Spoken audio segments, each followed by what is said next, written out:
إن الحمد لله نحمده ونستعينه ونستغفره ونعوذ بالله من شرور أنفسنا ومن سيئات أعمالنا. من يهده الله فلا مضل له ومن يضلله فلا هادي له، وأشهد أن لا إله إلا الله وحده لا شريك له، وأشهد أن محمدا عبده ورسوله. يا أيها الذين آمنوا اتقوا الله حق تقاته ولا تموتن إلا وأنتم مسلمون. يا أيها الناس اتقوا ربكم الذي خلقكم من نفس واحدة وخلق منها زوجها وبث منهما رجالا كثيرا ونساء، واتقوا الله الذي تساءلون به والأرحام، إن الله كان عليكم رقيبا. يا أيها الذين آمنوا اتقوا الله وقولوا قولا سديدا يصلح لكم أعمالكم ويغفر لكم ذنوبكم، ومن يطع الله ورسوله فقد فاز فوزا عظيما. أما بعد، فإن خير الحديث كتاب الله، وخير الهدي هدي محمد صلى الله عليه وسلم، وشر الأمور محدثاتها، وكل محدثة بدعة، وكل بدعة ضلالة، وكل ضلالة في النار.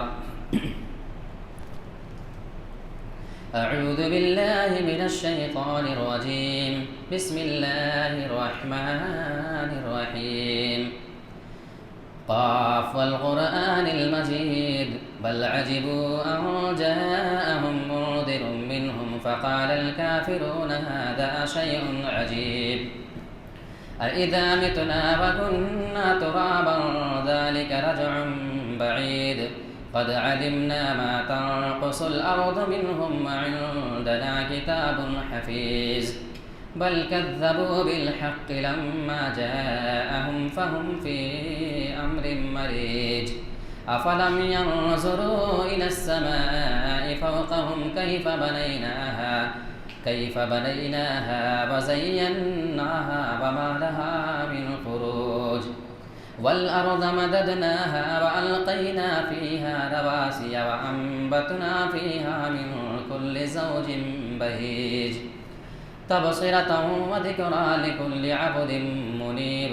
ونزلنا من السماء ماء مباركا فأنبتنا به جنات وحب الحصيد، والنخل باسقات لها طلع نضيد، رزقا للعباد وأحيينا به بلدة ميتا كذلك الخروج. كذبت قبلهم قوم نوح وأصحاب الرس وثمود وعاد وفرعون وإخوان لوط وأصحاب الأيكة وقوم تبع، كل كذب الرسل فحق بعيد. أفعينا بالخلق الأول بل هم في لبس من خلق جديد. قال الله تبارك وتعالى في كلامه المجيد. بسم الله الرحمن الرحيم. وإذ يمكر بك الذين كفروا ليثبتوك أو يقتلوك أو يخرجوك ويمكرون ويمكر الله والله خير الماكرين. سورة الانفال آیت نمبر 13۔ محترم حاضرین جمعہ، آج میں نے آپ کے سامنے کچھ گفتگو کرنے کے لیے جس ٹاپک کو لے کر کے آپ کے سامنے میں حاضر ہوا ہوں وہ ہے ہجرت رسول صلی اللہ علیہ وسلم کا پیغام۔ کیونکہ ہم اور آپ جس مہینے سے گزر رہے ہیں یہ محرم الحرام کا مہینہ، یہ ہمارے اسلامی کیلنڈر کے اعتبار سے سال کا پہلا مہینہ ہے۔ تو اس محرم کے مہینے سے اس ہجرت کا ایک تعلق ہے۔ جب حضرت عمر فاروق رضی اللہ تعالیٰ عنہ کے دور خلافت میں ان کو یہ ضرورت محسوس ہوئی کہ ہمیں اسلامی کیلنڈر ایجاد کرنے کی ضرورت ہے، اس کی ترتیب دینے کی ضرورت ہے، اس لیے کہ بہت سے جہاں پہ عمرہ وغیرہ کچھ کسی امیر کو یا اس طریقے سے ذمہ داروں کو جہاں جہاں آپ متعین کیا کرتے تھے تو ان کے ساتھ خط و کتابت کرنے میں آسانی ہوگی کہ کب کا پیغام ہے، کون سا مہینہ چل رہا ہے، کون سے سال کی یہ بات ہے، یہ ایک ضرورت محسوس کی گئی۔ صحابہ کرام سے مشورہ لیا انہوں نے، تو مختلف صحابہ کرام رضی اللہ عنہم اجمعین نے مختلف رائے پیش کی۔ کسی نے یہ مشورہ دیا کہ اللہ کے نبی صلی اللہ علیہ وسلم کی جو پیدائش ہے اس دن سے اسلامی کیلنڈر کا ایجاد کیا جائے، وہاں سے جوڑا جائے۔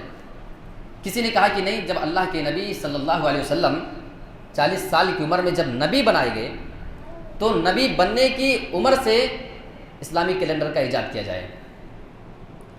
ایک مشورہ حضرت علی رضی اللہ تعالیٰ عنہ اور دیگر صحابہ کرام نے دیا کہ میرا مشورہ یہ ہے کہ اسلامی کیلنڈر کا ایجاد اس وقت سے کیا جائے جب اللہ کے نبی صلی اللہ علیہ وسلم مکہ سے ہجرت کر کے مدینہ گئے تھے، یعنی ہجرت کے واقعے کو، ہجرت کے ٹائم کو سامنے رکھ کر کے اس کی ترتیب دی جائے، یہیں سے سال کی شروعات مانی جائے، یہیں سے جو ہے اس کی ترتیب بنائی جائے۔